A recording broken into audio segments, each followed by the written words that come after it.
Baseball season is almost here, so it's time for my predictions. Before we start the video, feel free to subscribe so you don't miss any of my upcoming videos. I'll start off in the American League East. In last place, the Orioles. Enough said. In fourth, the Red Sox. They finished third last year, and after losing Cy Young winner Rick Porcello and trading Mookie Betts, the organization is headed downwards. Rafael Devers looks promising, but he can't carry an entire team. In third place, I have the Blue Jays. For the Blue Jays to finish this high, a lot of young players will have to come through. After signing Hyun-Jin Ryu, who had a 2.21 ERA in the past 2 seasons, the Jays have a strong rotation with Chase Anderson and Tanner Roark. Second place finishers will be the Tampa Bay Rays. The Rays have arguably the best pitching rotation in all of baseball. With Charlie Morton, Blake Snell, and Tyler Glasnow, they will be hard to hit. They also have one of the best outfields in the MLB.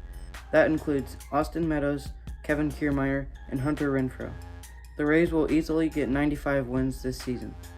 Number 1 in the East is the Yankees. They were already good last year, winning 103 games, and they should be just as good this year. After signing Garrett Cole this offseason, the Yankees are World Series favorites. On to the AL Central. In 5th place, the Tigers. There's not really much to say about the Tigers. They only won 47 games last year, and they didn't really do anything in the offseason. 4th place, Kansas City. Although they're only projected to finish 4th, they are definitely headed up. They signed Maikel Franco, who should be pretty good, and new manager Mike Matheny will be put to the test. Whit Merrifield and Mondesi look like they could be all-stars this year, but there's 3 more teams in the Central that will be better than the Royals. Finishing 3rd is the Cleveland Indians. The Indians did not make a very big splash this offseason.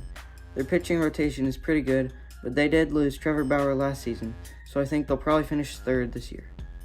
The White Sox made a lot of big moves this offseason to get them projected 2nd. Some of the big names now on the White Sox are Edwin Encarnacion, Gio Gonzalez, Yasmani Grandal, Dallas Keuchel, and Nomar Mazara. Add all those people to a team that already had Jose Abreu, Tim Anderson, and Yohan Moncada, and you have a great team. The White Sox are definitely a wildcard team in 2020. First in the AL Central is the Minnesota Twins. In 2019, the Twins finished with 101 wins and set the record for most home runs hit by a team in a season. Combine that with pitchers like Homer Bailey and Rich Hill, and the Twins will be one of the best teams if they stay healthy. Now the West. The worst team in the West is definitely the Mariners. Their best player is Kyle Seager, who is barely an all-star. And 4th is the Rangers. Texas was an average team in 2019, and Corey Kluber should help them this year. But they are in a very competitive division, and I don't think they have what it takes to win. In 3rd place is the Astros. They were in the World Series last year, but if you know what happened with the cheating scandal, then you know why they won't be good this year. If you don't know what happened, I recently made a video about it, so go check that out. Don't get me wrong, the Astros still have some young talent and good veterans. Losing Garrett Cole to the Yankees isn't going to help, but that isn't the real reason why they won't win games. The Astros cannot cheat anymore, so there should be a decline in the team's batting average. But the real reason they won't be as good is because of the fans. Every time an Astros player is batting, they will get booed, and sometimes thrown at by the other team. Their attendance will probably drop, and it's really hard to play good when everyone hates you. So I think the Astros will finish 3rd this year. In 2nd place, I have the Angels. The Angels finished with 72 wins last year, and during the offseason they knew they would have to make some big moves, so that's what they did.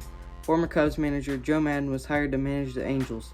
MVP Mike Trout doesn't look like he is slowing down anytime soon, and third baseman Anthony Rendon is coming off his best season ever. David Fletcher finished last season with a team-high 173 hits, and he is a great fundamental player. The pitching side needs some work, but I have high hopes for the Angels this year. That leaves the Athletics to get first. In the past 2 seasons, the Athletics have had 97 wins each season. The 2 Matts, Olsen and Chapman, have proven that they are all-stars.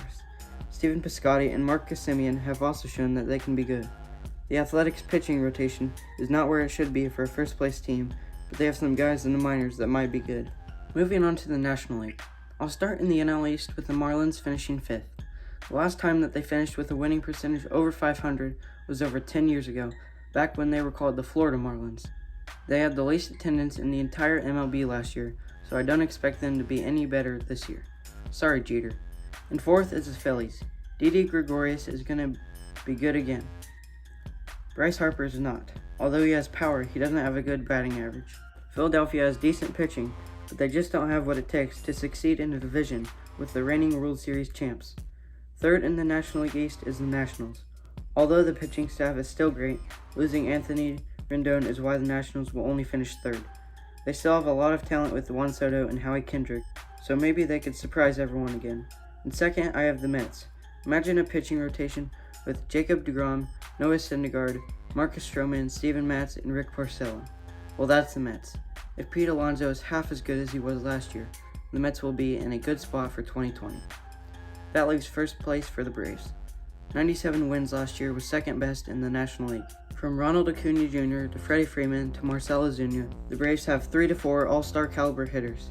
They also have 3 to 4 good pitchers like Mike Soroka and Cole Hamels. Atlanta looks like they will win 95-plus games again this season. Heading on over to the Central Division. After trading away Starling Marte, the Pirates have practically ensured themselves a spot for 5th place. Maybe new manager Derek Shelton can find some magic, but until then, the Pirates aren't going anywhere. In 4th place of the NL Central is the Cubs. Not re-signing Joe Madden was a controversial decision. David Ross has no experience managing, which could be good or bad for Chicago.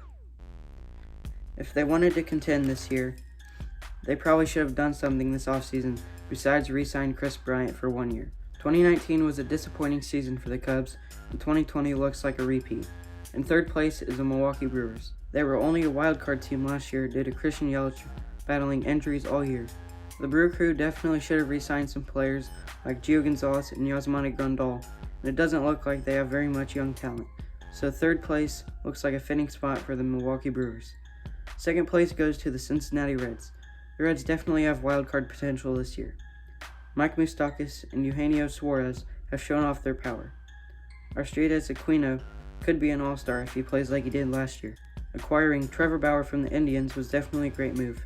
Put him in a rotation with Sonny Gray, Luis Castillo, and you have yourself an above-average pitching staff. Overall, the Reds have a great team that has a lot of potential to be successful in 2020. The Cardinals are first place in the NL Central for my preseason rankings. As a Cardinals fan, I'll admit that the offseason was pretty upsetting. Not re-signing Marcell Ozuna and trading away Jose Martinez means that 2 big bats are out of the lineup. Yadier Molina is just not the same player he used to be. The Cardinals definitely don't have the best batting in the league, but the pitching looks like it should be great. Jack Flaherty had a .275 ERA last year, and Dakota Hudson had 16 wins. Relievers John Gant and Giovanni Gallegos proved that they were reliable, but the Redbirds will definitely miss Jordan Hicks, who is recovering from Tommy John surgery. The Cardinals will have to fight for first, but I think they can do it. Last but not least, the National League West. 5th place goes to San Francisco. 77 wins last year was the most they had in 3 years, and it was enough to get them 3rd place in the division. If they wanted to have a chance this year, they should have done something in the offseason. A lot of their players, including Buster Posey and Evan Longoria, are past their prime. They also didn't re-sign Madison Bumgarner, who was a key player to their success. I think it'll be a while before the Giants are good again. In 4th place, I have the Rockies. Nolan Arenado, Charlie Blackmon, Daniel Murphy, and Trevor Story. With all these good hitters, you would think they'd be good. Hitting definitely isn't the problem. The problem is the pitching. That and the fact that they're in the same division as the Dodgers. Moving on to the Padres in 3rd place. Had Fernando Tatis Jr. not missed half of last season, I think the Padres would have done a lot better. If Manny Machado plays up to his name, the Padres will be in a good spot. Bringing Tommy Pham to the team was a good move because he will provide a big bat and a good glove. If Kirby Yates can be as good as last year and get 40-plus saves again, then the Padres might be better than I thought. 2nd place, the D-backs. Arizona surprised everyone last year by getting 85 wins in a very competitive division. Madison Bumgarner will fill in the hole left by Zach Greinke. Ketel Marte was an MVP candidate last year, and he now has Starling Marte to play in the outfield with him. Overall, Arizona has a pretty good team and could possibly get a wild card spot. Now for first place in the NL West, the only team I haven't mentioned in this video, the LA Dodgers. The trade that brought Mookie Betts to the Dodgers was one of the best trades in a while. With Bellinger and Betts in the outfield and Kershaw pitching, the Dodgers will easily make the playoffs this year.